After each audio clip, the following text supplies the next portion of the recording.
Today we're going to be making one of these, which is a needle felted barn owl. Now this little guy takes about 40 minutes to make and uses a selection of different coloured fibres. So if you're going to be making one along with me, today you're going to need something to felt on. I'm using a cloth bag filled with rice, some finger protectors, a needle in needle holder. This is a fine generic needle. I've got a couple of beads. These are, I think, 6mm black round plastic beads, needle and black cotton for attaching them, pair of scissors. For our fibre, we're going to be needing a pre-made dome. So this is made out of brown carded Corriedale fibre. I've got some matching brown Corriedale carded fibre, which we're going to be using to put on the wings. I've got some dark brown for some dots, I've got some light grey for the beak, and then I've got some cream, again carded Corriedale, which we're going to be using for the face and tummy. Now to start off, we're going to be taking some of our cream fibre. I'm just going to pull off some sections. Now you might notice this has got a little bit of vegetable matter in it. Don't worry about that, we're just going to pull out any little bits that we don't want. There we go. And I'm just using just a small section. What I want to do is create a face first of all. Now the dome I'm using is it's still quite squishy. I'm starting off with it squishy and I'll reshape it later though. Now with my section, I'm just rolling it into a bit of a ball. I'm going to lay it just top section, probably top third of our dome. With my finger I'm just going to hold it in place. With the needle just stabbing straight down. I'm going to work my way around, and what I want to do is create kind of an oval shape. Because what we want to do is just attach it to our dome, and if you have a look around the outside, any fluffy bits that are outside where we've stabbed, we're just going to catch them about a 45-degree angle. We're just stabbing them in, and the reason we're using the angle is just so that we can tuck those fibres down and under, just so we've got a nice smooth outside line. Once that's done, you should have just a nice squishy section of fibre just on the front there. And what we're going to do is I want to create, use my thumbs. If you just imagine where my thumbs are, that's where we're going to have our eyes. So you can see that creates a little triangle in between the two thumbs and a little ridge around the outside. So the ridge is going to be our brow ridge and the point of the triangle is going to be our beak. So what we need to do, put my protector back on, is where we put our thumbs, that's just where we're going to be stabbing down. So a couple of stabs straight down. And if you find that your fibre is pushing backwards, just put your finger behind and we'll just use that to hold the fibre in place. Now you can see that's creating these little lumps here. So I'm just going to define this a little bit more, and I'm going to do that by just stabbing round in a little curve just to represent where my thumb was. And within that curve I'm just going to flatten everything. So you can see how that's gone down. I'm going to do the same just on the other side as well. Now whilst I'm doing this stabbing, I'm stabbing straight down, 90-degree angle, because I just want to flatten the area. There we go. And now what I want to do is I want to shape these sections and just bring them in a little bit. And I'm going to do this gradually by just stabbing quite lightly, and I'm using that 45-degree angle again, just catching and just pushing in. I'm going to work my way around the back first just to secure all that, and we're just going to work up just probably about 1 centimetre, little jabs, and work our way around the whole thing. And I'm not stabbing too deeply here because we don't want to really change the shape completely, we just want to bring it in gradually. Okay, when you're done it should look something a little like this. What we're going to do now is just come from the front and just do the same again, little jabs, just bringing everything in. And we don't want to overstab this, we want there to be a nice ridge of fibre. At the same time though, we do want to bring it in just a tad, because you can see there we've got a real forehead going on. Now for this I'm going to work from both sides towards the middle, just because I want to keep the largest section of fibre just in that middle area so that I can shape it for the beak. Now because I want to keep a curved shape, what I'm doing is I'm imagining that there's a line straight through the centre here in the curved shape, and I'm just changing the angle of my needle as I stab. You can see that there, so that the point of the needle is always stabbing towards the centre of the ridge, and that just gives us that nice curved shape. Okay, I'm just going over where the eyes are going to go again, just to bring that in, just so I know where everything's going to be. And now I can address this section here. Now what I'm going to do with this is I'm going to be stabbing from the top here and just bring it down so that the bulk of the fibre moves down towards where I want the beak. So again, little jabs close together, and I'm just going to work slowly downwards and just bring that fibre with me. Now for this area, what I want to do is create a nice curve over where the beak's going to go. So I'm imagining there's a line going down the centre where the nose would be, and again I'm stabbing just round, always aiming towards that line, just to maintain that nice curve. Now don't worry if the fibre starts to dwindle out towards the end of the beak, that's great. What we want to do is create a nice triangle, so I'm just stabbing in at the base there, just bring it right in. Go, so you can see we've got our point. Now for the end of the beak, what I want is a nice grey triangle just to represent the beak itself. So I've got my grey fibre. I'm just going to pull off a small section. It's always best to go less is more with this. You can always add some more later if you find you need it, but it's very difficult to remove it afterwards. So what I'm doing is just rubbing the fibre between finger and thumb just to start that felting process. So what I want is a nice kind of ball of fibre, not too densely felted, but just enough that it'll hold its shape. I'm going to lay that now over where I want the end of the beak to be. And for this, we're going to stab in 3 locations to start off with. So we're going to stab to either side of the beak, and try to just keep stabbing exactly the same point when you're doing this. It stops the fibre from spreading out too much. And you can see as I'm doing these stabs, I'm just alternating between the two. It starts to get drawn in. Once it's starting to tighten just over the ridge there of the nose, what I'm going to do is just going to start stabbing where I want the point of the beak to be. And again, just going to try and maintain that same spot. So I'm just going to go backwards and forwards over those 3 points, catching a little bit of fibre each time and tucking it in. Once they're secured, what you should find is that you're starting to get a point anyway. So to neaten that up, with my needle pointing in towards the nose, I'm just going to work around the outside edge, just catching and stabbing it in. And I'm doing this along a line because we want to create a nice triangle. Same on the other side, and just over the ridge of the nose as well. Take this slow, you want to get a nice line if you can. Okay, once that's done, I'm just going to go a little bit over the whole thing. Again, tiny little jabs this time. We don't want to go too deep, we don't want to flatten the nose, we just want to pull those fibres in and smooth it out a touch. There we go. Our face is starting to take shape. Now I've noticed I've just got a few loose fibres on the cream section. I'm just going to go and tuck those in before I add the eyes. Now normally I would add the eyes last, but in this case, because we're going to be adding some bits to the back, what I wanted to do is get them in now so that we can hide them when we add extra fibre. So first just make sure that where your eyes are going to go is nice and flat. Then what we're going to do is just grab our needle and thread and our beads. Now this is where it's quite handy to use the bag full of rice. Just press your finger into it just to create a little divot, and that way your beads aren't going to roll away. Now with your dome, what we're going to do is just at the back, I'm going to come in from the side, come out in the middle of the back, pull your thread until it's hidden inside, do a couple of little stitches just to secure it, and we always want to try and get our stitches to be in the same spot as much as possible, just because it's easier to hide it later. We're then going to sew through so that we come out in the middle of one of these eye sockets. Grab one of your beads and pop it onto the thread, so back through and do a couple more stitches where we started. And what I like to do is just use my thumb just to press the bead in, just so it's nice and indented there just before I sew. And then exactly the same on the other side. Again, try and get your eyes as level as you can, otherwise it just gives them a very strange expression. And when you sew back through, try and indent it as much as you did the other one as well. So I'm just going to sew through to the side. Grab the scissors, pull the thread nice and tight and just push against the side of him with the scissors, just so your scissors are indented slightly before you snip, and that just means that your thread's hidden. Now we're going to be using the same cream fibre to create his tummy.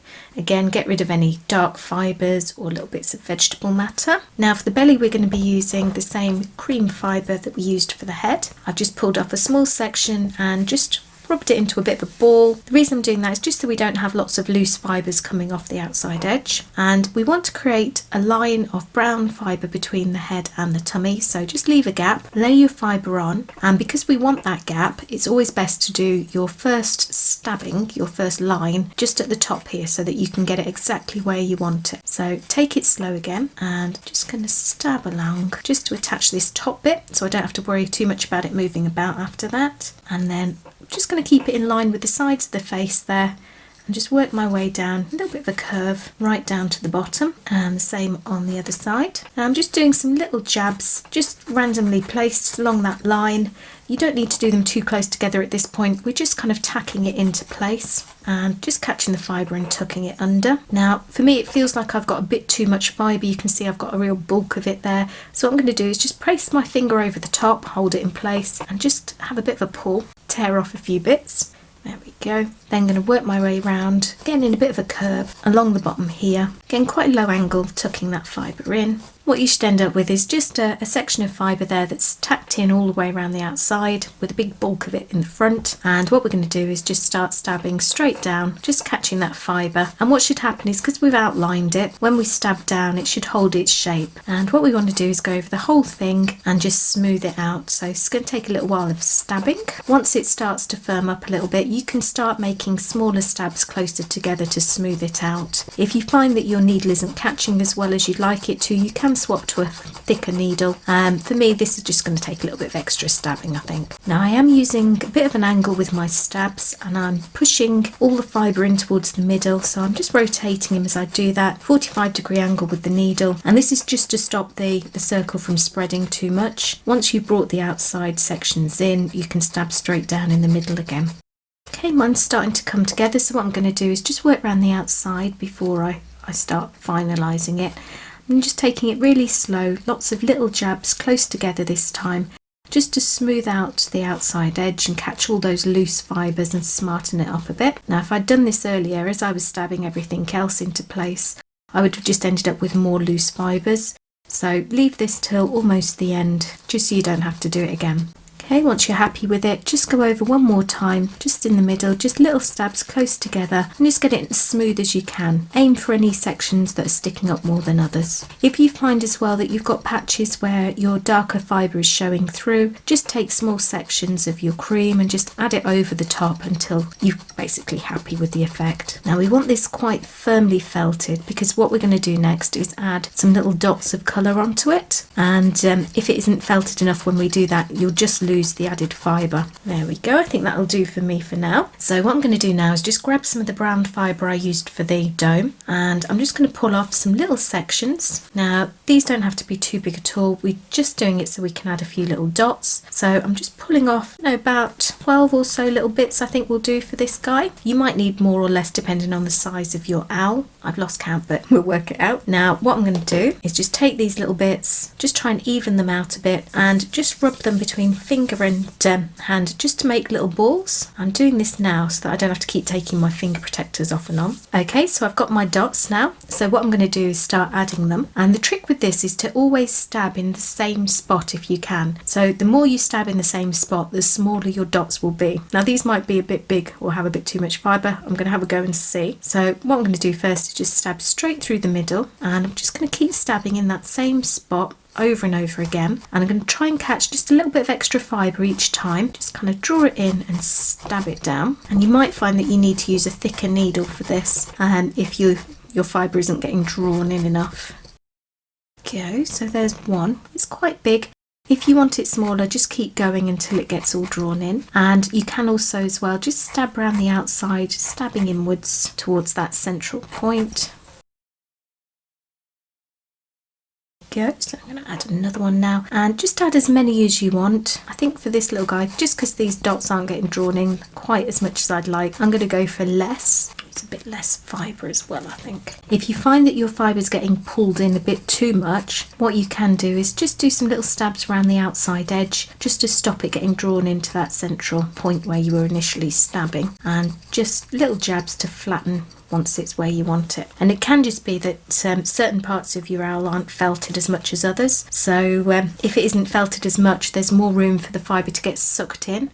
There we go. Now I've only managed 8 dots, don't worry, the rest I will keep aside for other projects. And we're starting to get our owl looking a bit more like an owl. I have found that because I've added the stomach, sections here are starting to come forward a bit, just because he wasn't felted as much as he should have been maybe. So I'm just going to stab over those just a little bit, not going too deep, just to take them back just a touch. And I'm just going over the cream section at the same time, just to kind of blend it in. We want it to be quite a nice smooth kind of finish, so it all looks like it's part of the same thing. Okay, so what it has done as well is it's pushed these side bits out, which is great because we want to make some wings. So what I'm going to be doing is stabbing down in a line just to the side of the tummy and just creating just that dividing line between the body and the wing. And you do this by making lots of little jabs very close together and just going backwards and forwards until the line starts to really be defined. Try to keep to exactly the same line. The more you spread out your jabs to either side, the flatter that area will be, so the less defined the wing will be. So I'm going to do the same to the other side, and you can go quite deep with these stabs because this is kind of like a structural kind of shape that we're creating.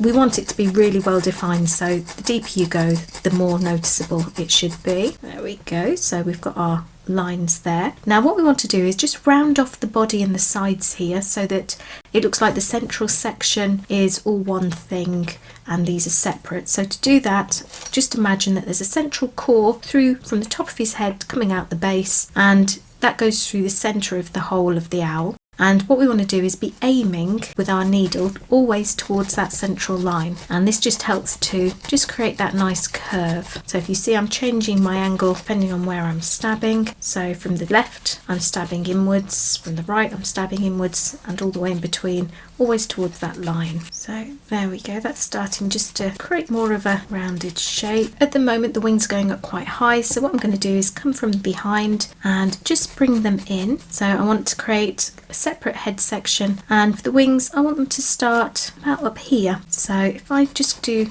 a bit more of a line, so I'm curving it round what effectively for us would be a shoulder, and same from the other side. Try and get them about the same height if you can, just so he doesn't look like he's shrugging one-sidedly. And what I'm going to do is just do a line straight down the centre. So if you look at him from above, just kind of in line with the beak, and it's exactly the same way as we did our other lines, just lots of jabs quite deeply close together. Now if you found that you didn't have enough fibre, or that your dome was too firmly felted for you to be able to do this and create really defined wings, don't worry, just use some more of the matching brown fibre and add it just like we did for the face or for the stomach, just over the top, and then just define these lines that I'm doing now. So now we know where our centre is, we can join our line from our shoulder up to it. Don't worry if your line goes too high, because we can fill that in with some extra fibre in a minute. Go. Now it has left me with a bit of a misshapen back to the head, so what I'm going to do is just go over that again, imagining that there's that central core that I'm aiming for, and that way I'm just going to get a nice rounded shape. And I'm working from the side here towards the back, just so that I'm moving any extra fibre just towards the back of the head. We don't want to bulk out the sides too much, and because it's the top of the head as well, we want to get this curve down here. So again, I'm going to be changing my angle of my needle as I work back, just to maintain that nice curve. And remember to look at it from different angles, just so that you can get that shape nicely rounded. And also just be careful around where the stitches are at the back of the head. They are going to be a little bit firmer than the felt, and you don't want to damage your needle by stabbing into it and snapping it by accident. There we go. So that's giving us this sort of shape at the moment. Now these wings are still quite squidgy, and there's a lot of bulk to the top, and I prefer the bulk to be towards the bottom. So what I can do is just redefine where our lines were again just before we start. There we go. And then what I'm going to do is I'm going to stab from the top, work my way downwards, and I'm using quite a low angle, and I just want to push some of the extra bulk just downwards a little bit. Now don't over stab at this point, we don't want to flatten it or anything like that. Remember, we've got a curve to work around, so change your needle angles. But what we want to do is remove most of the bulk but leave enough squishiness that we can add a couple of lines just to represent the feathers. There we go. So if you just have a look at the difference there between this angle and that one, you can see there's a lot more fibre at the top here. We've got more of a transition going down on this side. So if you match the two up, and then we'll move on to adding our lines. Okay, so I've gone over and evened them out a bit. I've also gone over the lines a little bit just to really define them, and just come in just from the sides just to bring down the wings at the front, and that's just a couple of jabs just to either a kind of ear area go, just to bring that in. Now what we're going to do is just add a few lines to the wings to make them look a bit more like wings, and for that we're just going to do just a few little lines, just working our way back from the line down the centre of the back just towards the front. And we don't need many, this is kind of a cartoony owl, it's not realistic at all, so just a couple just to give you the impression of feathers, and match them on the other side. And then just need to do the back of the head. Now if your stitches are still showing, just take a small section of your matching fibre, lay it over, and then just stab around the outside just in a circle. And we're doing this kind of giving the stitches a wide berth and tacking down the fibre first. Once you've got it tacked around the outside edge, just little jabs straight down. What we're going to do is stab over the whole thing just with little jabs, a little bit close together now. And the reason we do it this way is that by stabbing around the outside edge, we hold everything in place so that when you stab in the middle, everything doesn't get sucked in like when we were adding the dots before. And then just stab outwards just to smooth it into the rest of the fibre, and that should hide our stitches. If you find you've still got some showing, you can just do a little bit more fibre over the top. And if you find that your patch is really sort of obvious that it's just been added, just use an awl if you've got one, or just any pointy piece of wood or metal that you've got handy, and just drag out the fibres. Don't use your needle like I am, really don't do it, you'll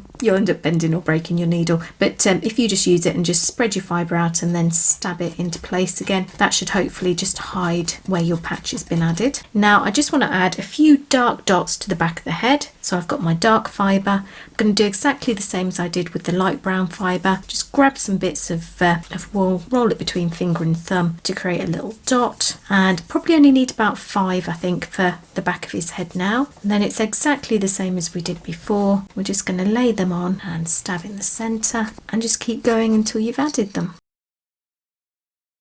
Now you can spend a little bit of time just going over and just smoothing out some lines, moving things in, just getting his expression how you want it. Do that by just stabbing around the face, just along the area that's the ridge, and this would be effectively like eyebrows for us. So by changing the shape a little bit, you can change the expression. Now I'm also bringing my wings in a little bit towards the base here, just because I think for me it's a nicer silhouette. And I'm also going to change the base because what I found is that it means he's really hunching forward at the moment, and I think I want him to be standing up a little bit straighter. To do that, what I'm going to do is just bring this back section of the base just down a tad, just by stabbing it at a 90-degree angle quite deeply, and the more you stab, the more it should bring the whole area down, and it just changes where our base is kind of positioned. This will move other things too, so just have a look at the whole thing once you've finished stabbing, just to see how the whole thing looks. Anything else you'd like to change, any lines you'd like to go over. It's basically these little finishing touches that just give you a nicer finish, so always take a bit of extra time at the end just to get it exactly how you want it. There we go. So there you go, there's our little owl. If you wanted to, you can also use bigger beads for the eyes just to make them especially cute, and you can change the colours that you use for any of the decorations really, but that's the basic idea of how to make your very own little owl. Thank you for watching. I hope you've enjoyed it. If you have, be sure to give me a thumbs up. If you're not subscribed already, definitely click on that subscribe button so that you get to watch future videos. And any comments, any questions, pop them down there in that comment section. I love to hear from you guys. Stay safe, stay warm, and I will see you next time to make one of these little guys, which is a needle felted dog.